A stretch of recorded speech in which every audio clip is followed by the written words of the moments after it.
안녕하세요. 중소기업 컨설팅 회사 한중토 대표 이성님이라고 하고요. 오늘은 지난 시간에 이어서 이 중소기업 사장님들을 위한 정책자금 가이드 두 번째 시간 가져보도록 하겠습니다. 지난 시간 복습 간단하게 해볼게요. 정책자금이란 이제 정부에서 중소기업한테 지원하는 저금리 사업자 대출이라고 생각해 주시면 되고, 정책자금은 크게 이제 운전자금과 시설자금이 있는데, 운전자금은 사업과 관련해서 자유롭게 사용할 수 있는 단기 자금, 뭐 임차료, 인건비, 매입비 이런 거에 사용하시는 거고, 시설자금은 공장 사실 때, 뭐 창고 사실 때, 그리고 직접 지을 때, 그리고 이제 제조업 하시는 분들이 생산 설비 같은 거, 그런 거 구매하실 때 사용하는 자금이다 라고 저희가 얘기해 봤고요. 그 다음에 정책자금 용어, 이 네 가지는 꼭 알고 계셔야 된다 했죠. 직접 대출, 정부기관이 직접 심사해서 자금을 지원합니다. 예를 들어서 소진공이 있었죠. 그리고 이제 하나 더 있다고 말씀드렸는데 몇 분이 그래도 답글을 잘 맞춰주셨어요. 어디죠? 네. 중진공. 쉽게 생각해서 소진공은 소상공인을 위한 곳이고 중진공은 중소기업을 위한 곳이다. 그렇게 생각해 주시면 되고, 대리대출은 이제 소진공에서 주로 하는데 확인서, 쿠폰이다. 쿠폰 개념 생각해 주시면 되고, 보증서 대출, 직접 대출만큼 많이 받는 정책자금 중에 하나입니다. 신보, 기보, 재단, 무보, 농신보 이렇게 있고, 보증서를 발급해주면은 이걸 가지고 이제 은행에서 해주는 거다 라고 말씀을 드렸었죠. 2차 보전은 이자를 지원해준다. 정부나 지자체에서. 네, 여기까지 저희가 지난 시간에 알아봤고, 오늘은 제 2탄입니다. 보시면 굉장히 중요해요. 이 부분만 아셔도 정부 정책자금 관련해서 웬만큼 다 알고 계신다라고 생각하시면 됩니다. 바로 볼게요. 아까 직접 대출 취급기관이 있었죠. 그리고 이제 보증서 대출 취급기관이 있었어요. 주로 이렇게 직접 대출 취급기관 아니면은 보증서 대출 취급기관 이렇게 두 군데가 답니다. 그러면 각각 어떻게 있냐? 보면은 이제 중진공, 중소벤처기업진흥공단이에요. 예전에 이제 중소기업청, 뭐 중기청 이렇게 말씀하시는 분도 많았는데 용어가 좀 바뀌었고 중소벤처기업진흥공단인데 줄여서 중진공이라고 많이 얘기를 합니다. 그리고 소상공인시장 진흥공단, 여기는 소진공이라고 얘기를 많이 해요. 이 두 군데 다 어떤 기관이다? 직접 대출을 취급하는 기관이다. 그럼 보겠습니다. 차이점이 뭔지 알아야겠죠? 그래야 우리 회사가 어디에 해당이 되고 어떤 기관에 신청을 할 수 있는지 알 수가 있을 테니까요. 중진공, 중자니까 쉽게 그렇게 생각하시면 돼요. 중소기업 대상이에요. 그러면 우리 회사가 중소기업인지 그거를 먼저 아셔야겠죠? 그러니까 대기업이거나 중견기업일 경우에는 중진공자금을 아예 못 받는 건 아니지만 일반적으로 어쨌든 중소기업이 신청을 할 수 있는 기관이 중진공이다. 그럼 이 중진공의 특징은 뭐냐면은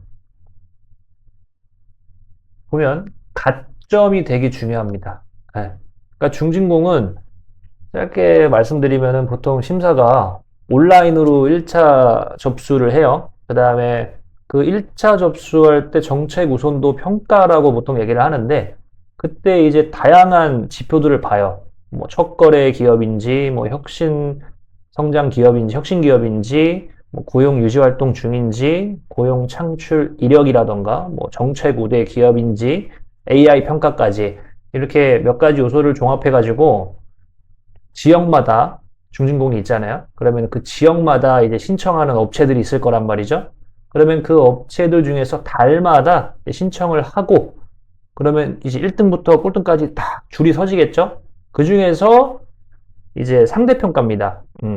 이 정책 우선도 평가를 통과하면서 그 달에 예산이 있을 건데, 이제 그 예산에 맞게, 또 이제 분배가 돼야 되니까 기준이 있을 것이고, 그 기준을 넘어서야 되는 거예요.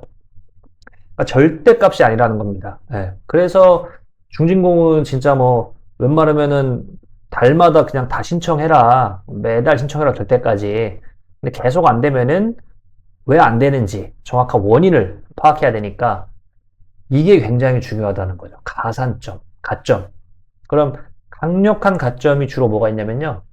특허를 보유하고 있다던가 보통 등록된 지 3년 이내를 많이 쳐주고요. 그 인증, 뭐 벤처기업 인증, 그다음에 뭐 이노비즈, 메인비즈, 연구소나 이제 기업부설 연구소나 연구개발 전담부서 같이 연구개발 활동, R&D 활동을 하고 있으면 당연히 좋겠죠. 예. 그리고 고용, 이제 고용이 전보다 늘었는지도 보고요. 이거는 또 이제 되게 꿀팁 중에 하나인데 현재 고용 예정인지도 봅니다. 그런 부분은 잘 모르시는 대표님들도 많이 계신데 이제 중진공은 고용에 대해서 굉장히 좋은 점수를 많이 줘요. 그렇기 때문에 이 부분도 중요하고 또 수출. 우리나라가 수출로 큰 나라 아닙니까? 그래서 수출을 준비하는 곳부터 해서 수출을 조금씩이라도 하고 있다면 무조건 가점이죠. 그 관련 자금도 있고요. 매출도 당연히 이제 꾸준히 성장해 왔다면 너무 좋겠죠.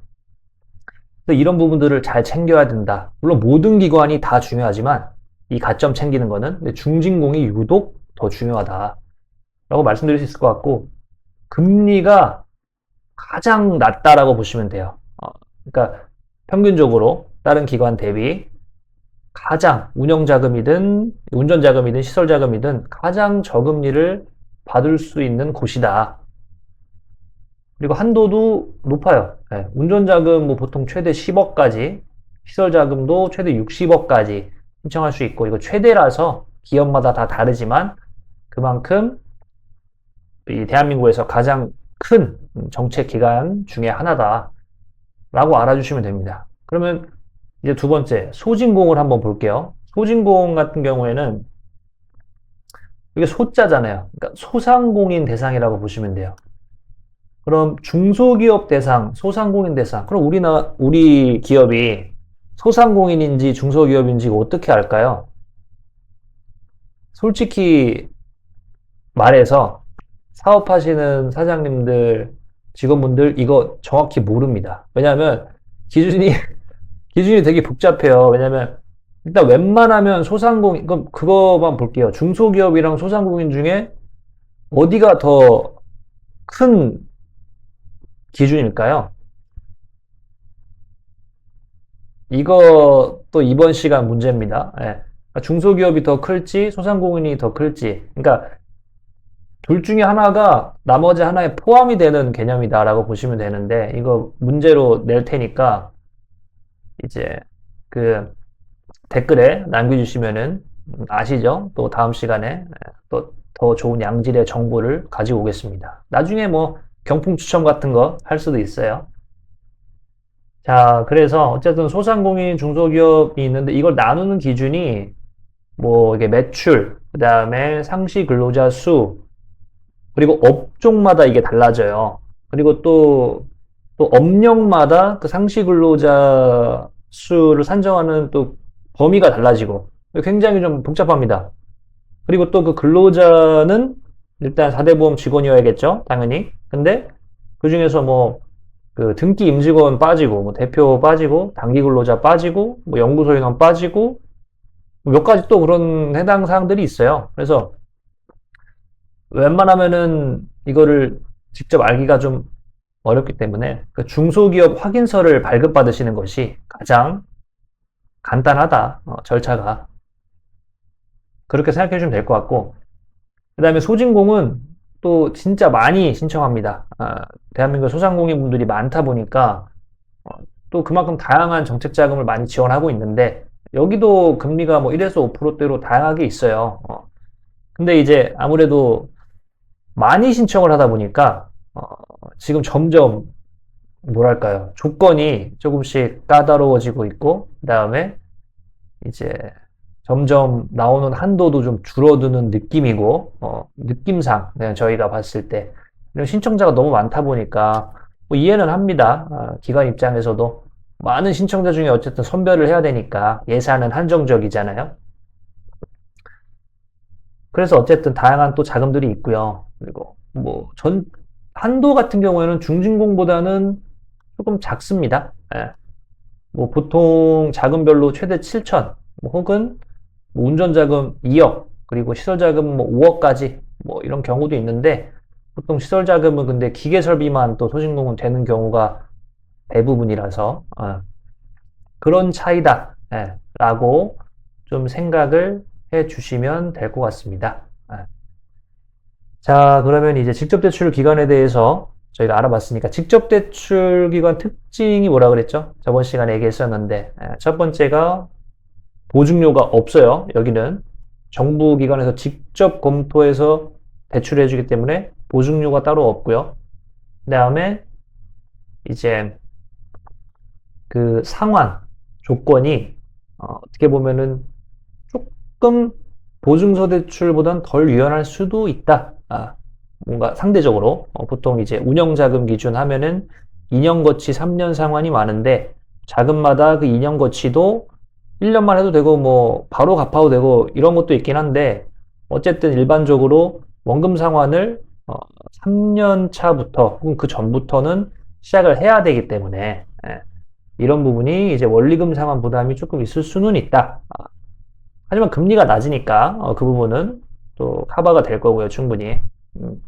그런 부분들이 있고, 이제 보증서 대출 취급 기간에 대해서 좀 알아볼 건데, 자, 뭐 많죠. 5개만 기억하시면 돼요. 신용보증기금, 신보, 기술보증기금, 기보, 신용보증재단, 무보, 농신보, 이렇게 있잖아요. 일단 저번에도 말씀드렸지만, 신보, 기보, 재단은 대한민국에서 사업한다, 그럼 무조건 알고 계셔야 됩니다. 여기는 여기 무조건 알고 계셔야 돼요. 그러니까 내가 사업하다가 이 자금이 필요한데 또 너무 고금리로 정부가 없어가지고 막 그 뭐 대부 이런 거 받지 마시고, 이런 정책금융 받을 수 있는 그 대상이 되시면 당연히 받으시는 게 좋잖아요. 억울하잖아요. 그런 거 못 받으면 남들 다 받는데. 그래서 여기 신보, 기보, 재단, 이 세 개는 웬만하면 다 알고 계시면 되는데, 차이점이 뭐냐 이것도. 신보, 기보, 재단. 그러니까 저는 그 저희 고객님들한테, 저희 대표님들한테 이해하기 쉽게 이렇게 말씀드려요. 이제 신보가 할아버지, 뭐 기보가 아빠, 뭐 재단이 아들, 이렇게 해가지고 그냥 규모별로 좀 그렇게 좀 말씀을 드리는 경향도 있고, 근데 신보 기보는 뭐 거의 비슷한 규모라고도 할 수 있는데, 어쨌든 간에 신보 같은 경우가 신용 다 중요하지만 어쨌든 신용을 보증해주는 기금이라서 어쨌든 신용을 더 중요시하고, 매출을 굉장히 중요시합니다. 매출을 굉장히 중요시해요. 그래서 최소 5억에서 10억 이상인 매출, 연매출이 그런 업체분들은 신용보증기금을 고려해 보시면 됩니다. 그래서 보통 신용 700 이상이라 적어놨는데, 이제 750, 좀 더 안정적으로, 750. 신용이라는 거는 대표자의 개인 신용이에요. KCB랑 나이스 두 개 다 750이 넘으시는 것이 안정적이고, 연매출 최소 5억 이상. 되시면 신보를 고려하셔라. 라는 거고, 기보. 여기는 기술을 보증해 주는 곳이죠. 그러니까 말 그대로 기술력을 중시합니다. 그러면은 기술력을 유독 더 요하는 그런 업종이 뭐가 있을까요? 대표적으로 제조업이죠. 기술 없으면 제조업 못하죠. 그리고 소프트웨어 개발업, 요런 곳들 다 기술력을 필요로 합니다. 그죠? 그래서 기술력이 다 있는 이런 기업들을 유독 우대하고요. 그러니까 예를 들어서 제조업이고 소프트웨어 개발업이고 그리고 창업 초기 기업이에요. 그러면은 예를 들어서 뭐 창업한 지 1년이 안 됐어요. 근데 제조업을 하고 있습니다. 근데 창업한 지 1년밖에 안 났으니까 매출이 얼마 안 되겠죠. 그러니까 뭐 매출이 한 몇 천만 원? 뭐 요 정도 된다라고 했는데 만약에 그 대표님 경력이 좋아요. 예를 들어 뭐 기존에 뭐 관련된 곳에서 이제 뭐 직원으로 일한 경력이 있으시다거나 그런 게 뭐 5년에서 10년 이상 있고 그다음에 기술력 뭐 어떤 자격증이 있으실 수도 있잖아요. 본인이 하는 그 제조에 대해서 뭐 그런 게 있으시다거나 뭐 혹은 이제 특허 지금 내가 사업화하고자 하는 그 기술 제조에 대해서 어떤 뭐 특허나 실용신안 뭐 소프트웨어 개발업이면은 뭐 지재권 같은 그런 것들이 있으면은 매출이 그렇게 높지 않아도 타기간 대비 한도를 많이 받을 가능성이 높습니다. 예를 들어 뭐 한 1억을 받는다거나 연매출 1억이 안 되는데 1억 받는 게 솔직히 쉽지가 않거든요. 근데 가능성이 있다. 우리 회사가 기술력이 있다면, 그 대표자의 경력이 있다면, 그럴 때 또 전략적으로 기보 가볼 수 있을 것 같고요. 그다음에 재단. 여기는 쉽게 말해서 그냥 다 할 수 있어요. 예. 그러니까 융자 제외 업종 빼고, 예를 들어 뭐 대표적인 융자 제외 업종 몇 개 업종이 있거든요. 부동산 임대업이라던가, 뭐 퇴폐, 향락, 사치 업종. 그거 제외하고는 웬만하면 다 된다. 재단. 그렇게 생각해 주시면 돼요. 그리고 알아야 할 것이 뭐냐면 신보, 기보, 재단 다 보증서 취급하는 곳이잖아요. 그러니까 예를 들어서 재단 다 되니까 그러면은 재단에서 받고 뭐 여기도 받고 여기도 받자. 그렇게 되는 게 아닙니다. 그러니까 예를 들어 재단에서 예를 들어서 한 3천만 원 해주겠대요. 근데 그분이 만약에 기보를 갔으면은 1억을 받을 수도 있었어요. 근데 그거를 이제 사전에 검토를 당연히 할 줄 모르시니까 그냥 가까운데 편한데 들어본데 간 거죠. 그러니까 이런 부분을 사전에 잘 검토를 해 보셔야 우리 회사에 필요한 가장 알맞은 자금을 조달하실 수가 있으실 겁니다. 그렇게 생각해 주시면 되고 무역보험공사는 수출기업 수출하면 다 좋아합니다. 근데 어쨌든 무역보험공사 말 그대로 무역보험공사 수출기업 우대하는 그런 보증상품들이 있고요. 농림수산업자 신용보증기금 농심보 농업, 임업, 수산업 사업자분들 우대하고요. 뭐 농업회사 법인이라거나 농업인이라거나 농업경영체 있으시다거나 그러면은 이제 농협은행이나 지역농협 통해서 진행하시면 또 여기도 저금리로 지원을 받으실 수가 있습니다. 자, 그러면 이제 사업체별로 어떤 정책자금 기관을 검토를 해야 할까? 저희가 각 기관별 이제 특징은 알아봤잖아요. 몇 가지 예를 좀 들어보면 일단 소상공인부터 볼게요. 소상공인. 소상공인이라고 하면 이제 기준을 간단히 말씀드릴게요. 일단 그 제조, 그 다음에 건설,